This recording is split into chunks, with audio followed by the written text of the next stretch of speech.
Ding dong, dingwits. It's Ranting Raving and Flaming time, also known as Fit Check Day. What do you think? Shirt? Look nice? I don't know. I got it at Box Lunch, or whatever it's called. Anyway, today I am sticking to the oath, I guess, kind of doing one of these on Wednesdays and uploading them on Wednesdays, which I don't know. For the most part, I haven't totally kept true to that. Just recently, due to stuff. Anyway, I have quite the menagerie of topics to go over with you guys today.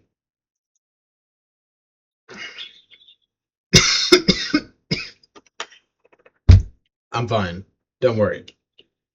Quite the menagerie of topics to go over with you guys today. The first of which being the fact that you aren't subscribed yet. Not to mention the fact that you probably haven't seen this video.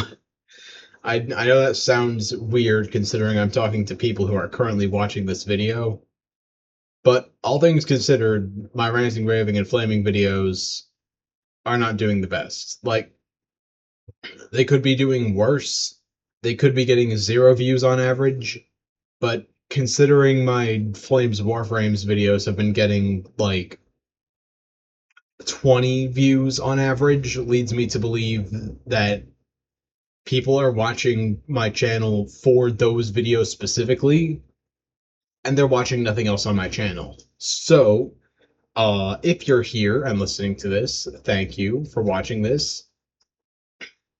And another thing I wanted to bring up, are you subscribed? Because if not, please do. That's one of the topics that I wanted to talk to you guys about today. Now, this isn't me reiterating that you guys should subscribe, because until I hit 500 subscribers, I am limited to 15-minute videos. No, this is me complaining about the fact that I'm restricted to 15 minutes per video because of my lack of subscribers.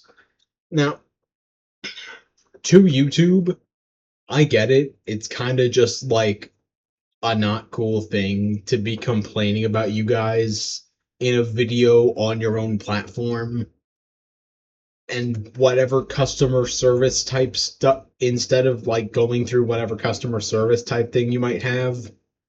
But why? Why limit the amount of content that creators can post based purely on YouTube? I'm gonna open these windows.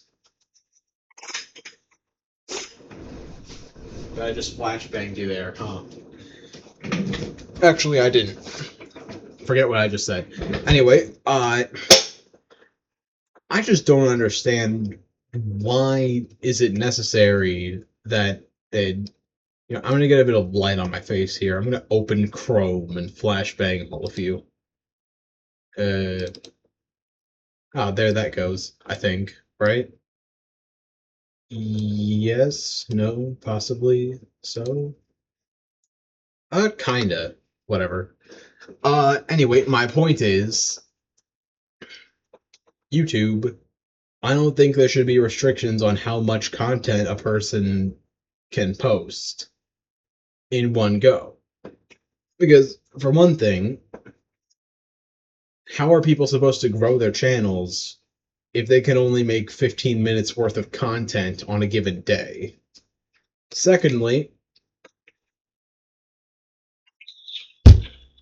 people growing their channels probably don't have the fun. Well, like I do, I don't have the funding or necessarily the time or effort to be put in to make these videos the same quality that you would expect from, I don't know, 2012 Preston Plays.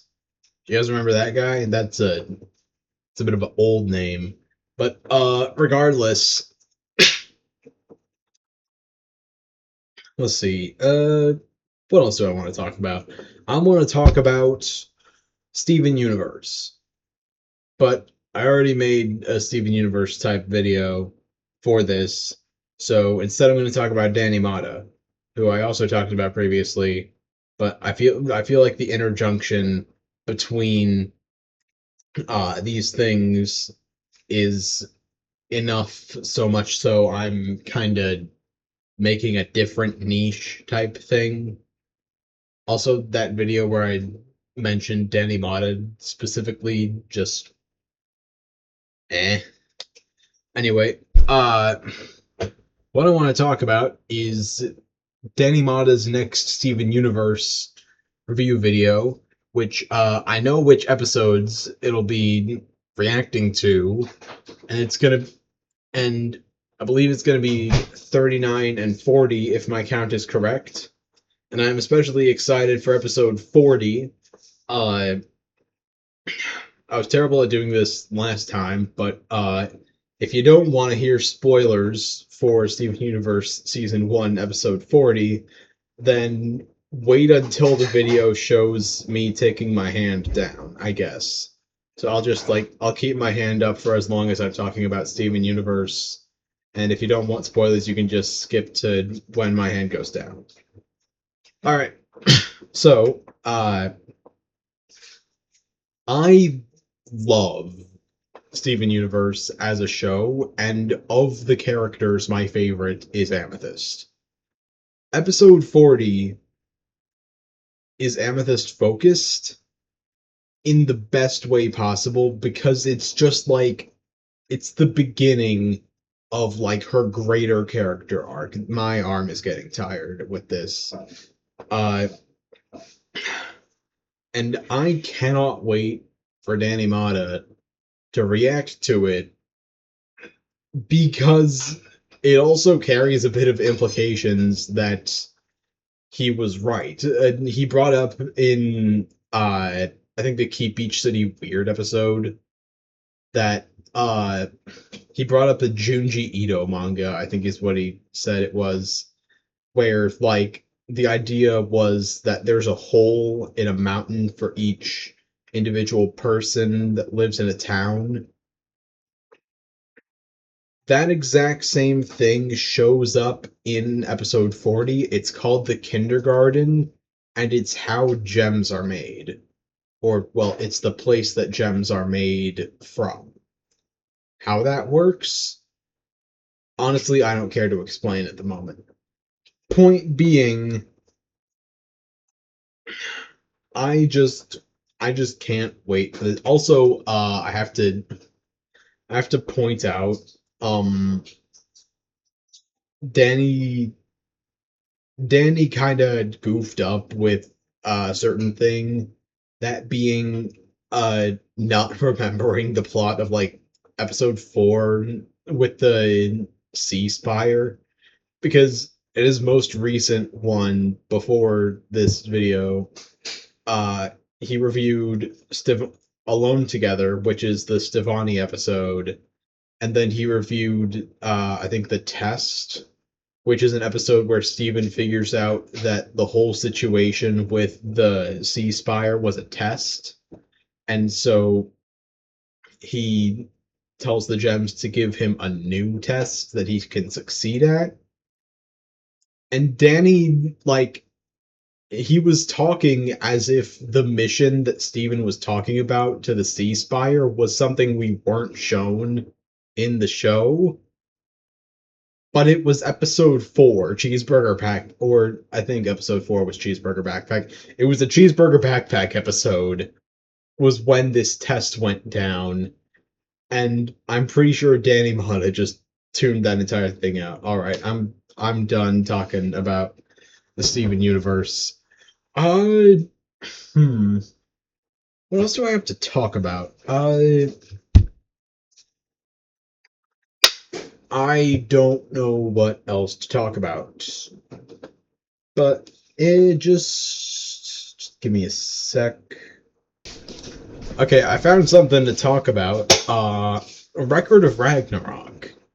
Something that I will never get out of my head as long as I am thinking about Record of Ragnarok is Jack the Ripper. Specifically, the Jack the Ripper character that we are shown in the in the Record of Ragnarok.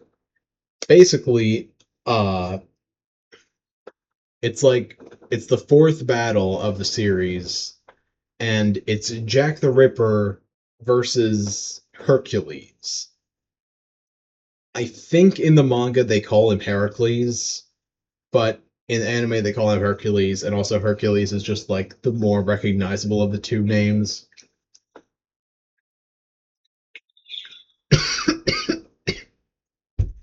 So although it screams against every semantic bone in my body,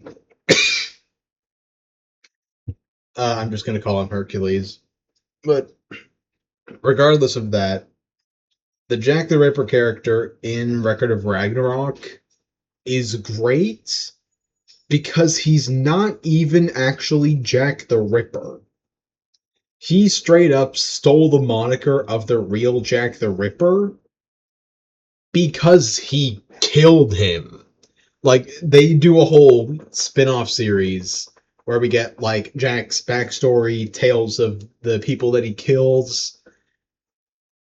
Not only do we learn that the character Jack the Ripper that we see fight Hercules was not, in fact, the real Jack the Ripper, and that he killed the real Jack the Ripper. He's not even a Jack the Ripper type serial killer. He is a, like, 1800s British Dexter Morgan. Like, he outright has the gimmick of killing serial killers. And I just could not get that out of my head last night because I don't know. I feel like for some reason people, like, I don't know what it was. Like, back in 24, 25, maybe? Some time ago, it was like, there was just like a kick of people bringing up different, like, anime representations or variations of Jack the Ripper. And there is no interpretation that I like better than the Record of Ragnarok interpretation, because, like, even if he's not actually Jack the Ripper, he is just so incredibly, like, I don't even know how to describe it. He's, like, eerily puts people at unease, but he's also just, like, a gentleman. Like, he's a decent person. Like, we don't even act, aside from killing Hercules, we don't really see him do anything that evil. Like, outside of the fights, it's not like he's going around attempting murders.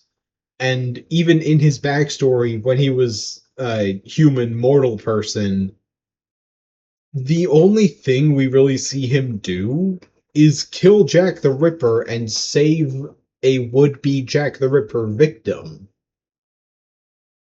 So yeah, I just can't get that guy out of my head. He is like, he is Jonathan Joestar if he was a serial killer. Like, all things considered, if Jonathan Joestar lived after the end of part 1 and decided to take up serial killing, except, like, he's not actually serial killing, he's, like, killing off the stragglers of Dio's zombie army who are just posing as normal people, so it looks like he's serial killing. That is effectively the equivalent here. I'm gonna just cut the video. Uh, Please do like this video, do subscribe to my channel. As of the moment, I have 4 subscribers, which thank you to the 4th person who subscribed to my channel.